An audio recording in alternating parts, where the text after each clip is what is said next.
Hello Leo, thank you for coming back. If you're a returning subscriber, if you're new to the channel, welcome. Don't forget to like and share or like and subscribe. This is a general reading, so some aspects of it may apply to you, or it could apply to somebody else in your environment or around you at this time. You could see this playing out in their lives. Bottom of the deck for you is Scorpio, I Transform. Very strong card coming in for you. So I feel, looking at your chart, elements of this coming in is basically exactly what it says, transform. So I feel, looking at your chart, I think you really need to have a good long hard look at what it is you really want. What do you really want? What do you want from your life? What do you want going forward?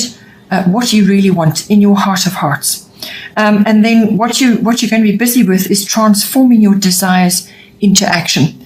So it's that planning phase, it's just gestation period, and then actually taking it forward after that.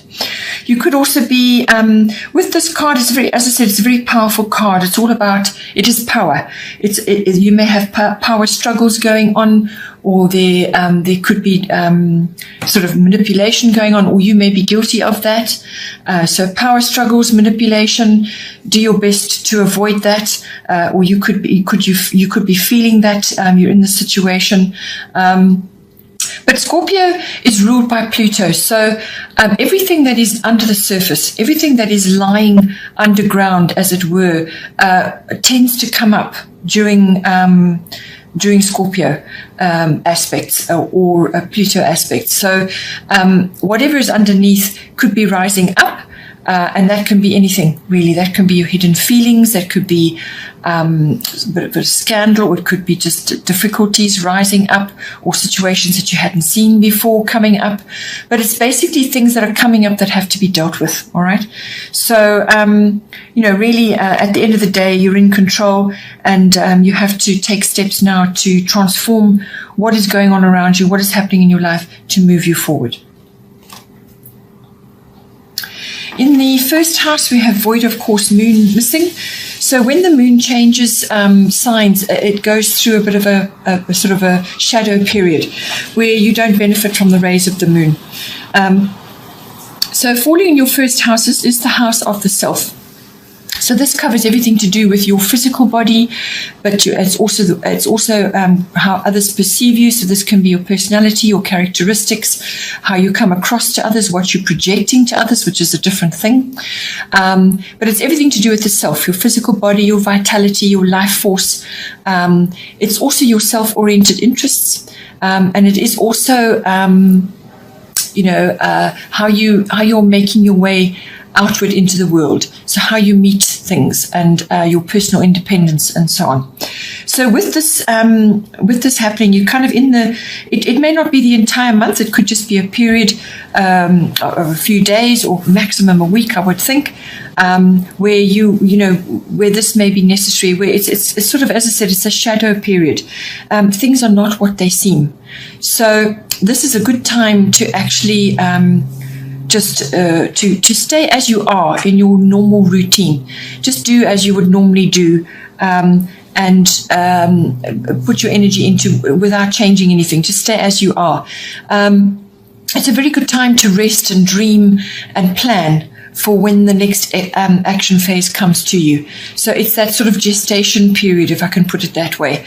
And it's not a good time to be putting energy into new things, or to launch something, or new actions. And the reason for that is because, as I said, that things are not what they seem. So it could end up being a wasted effort. So putting your time, money, energy into something, and then it just doesn't give you the result that you want. So it's best just to pull back and wait until the energies have shifted, and then you can move forward. It's that gestation period, and you may just be coming across like that as well to others, that you're just in that in-between phase. And following on from that, in the second house, Second house is your house of income. It's also the house of your self-worth and the house of your value systems. So what you value in yourself and what you value in others. This house also rules your possessions, what you own. So land, property, real estate, any possessions that you have. I mean, those things could be sort of a profession for you, real estate or whatever, but it could be that you're involved in land transactions or you want to do something like that. Ultimately, what this card is saying is that, again, it's not a good time. This will be during the course of the month.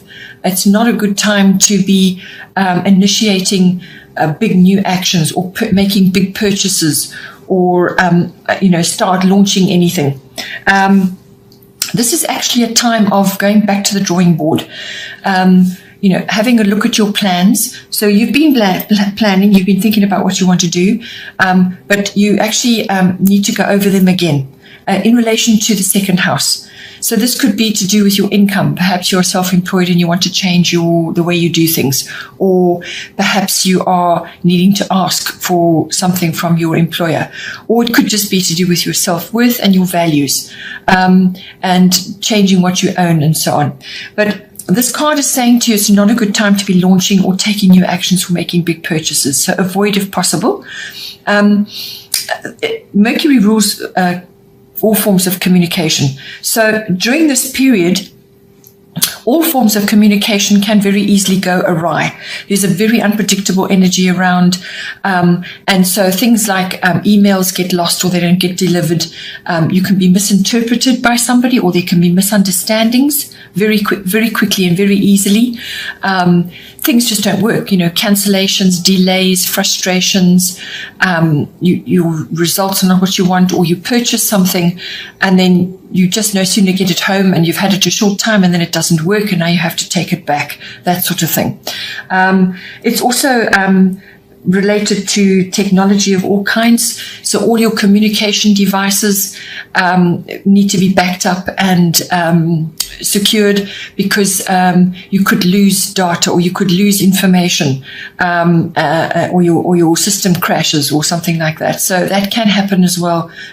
Mercury it becomes a very unpredictable energy. It almost appears like it's going backward. It's an illusion, but that is how it feels.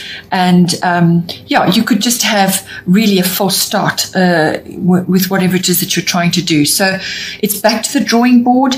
Anything with a re in front of it applies. So reinvention, if that is required, revise, review, renew, release, and even relocate comes up in this. And relocate comes up a few times. So it's a possibility that what you're trying to do or what you're planning to do may be for somewhere else.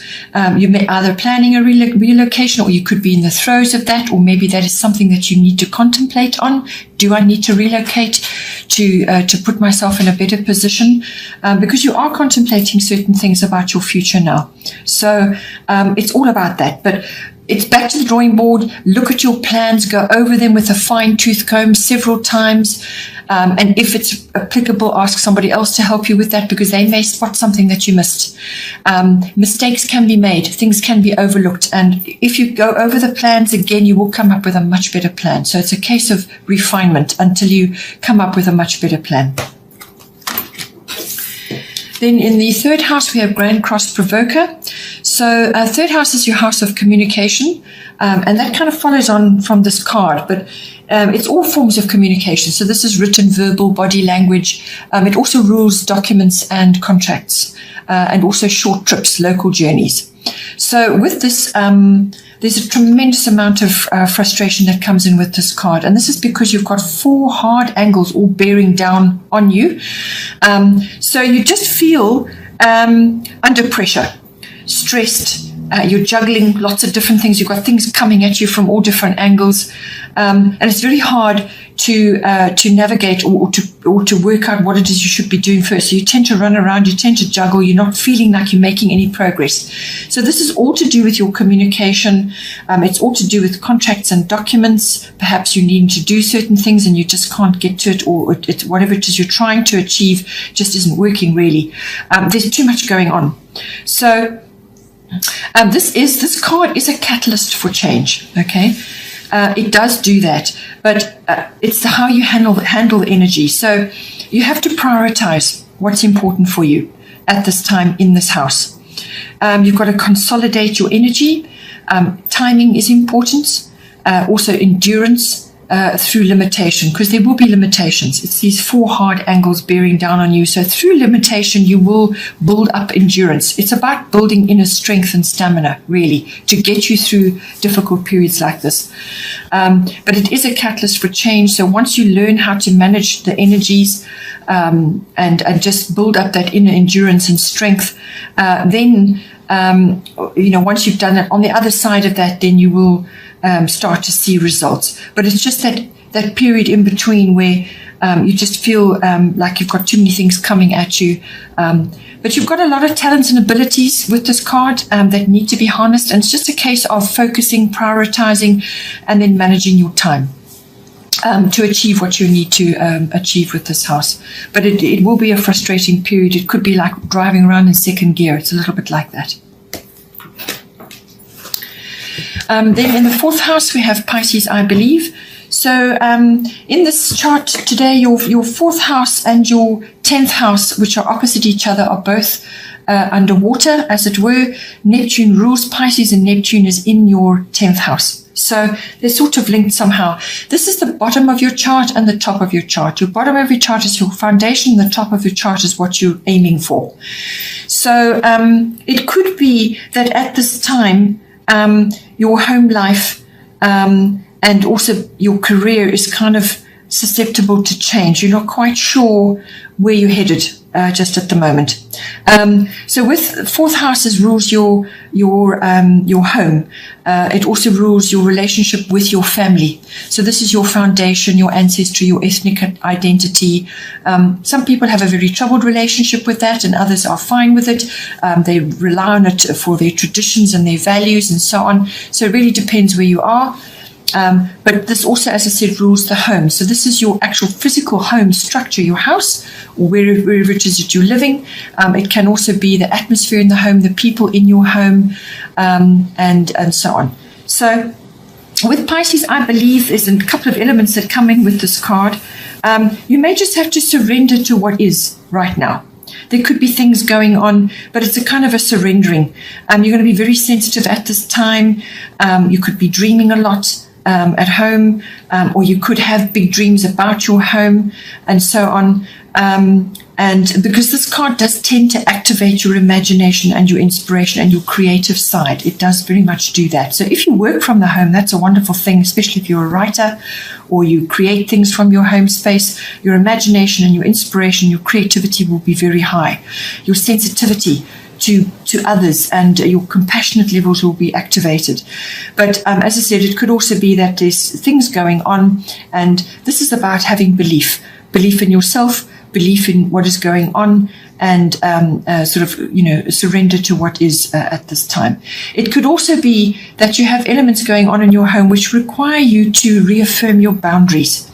So because sometimes with Pisces, they have trouble putting boundaries in. So there could be a lack of clarity about what is going on in your home or in your home life or towards your family, your foundation. So lack of clarity, you may need to put your boundaries in place. You could have people around you who are a bit of an energy drain. They're sapping you through all their complications, and they pull you under, they sap your energy. There could be victim consciousness going on, or it could be you in that situation. Perhaps you are draining others or sort of in victim consciousness at this time. So just be aware of that. Rather redirect that mindset into something imaginative and inspirational. Try and redirect for the better. But if you have somebody in your home who is guilty of that, then take steps to sort it out. It could also be that you have water in the home. You may have water issues in your actual physical home, which might need addressing at this time. In the fifth house, we have Aries I am. So fifth house is the house of your children or other children that you're involved with at this time. It's also the house of your creativity and your expression. It can be artistic as well, but creativity is, we all use it every day in everything that we do, the way we speak, the way we walk, the way we dress, the way we conduct ourselves. So creativity, it's your personal brand, your individuality, your originality, and how you use that. It's also the house of love affairs and everything that goes down in that.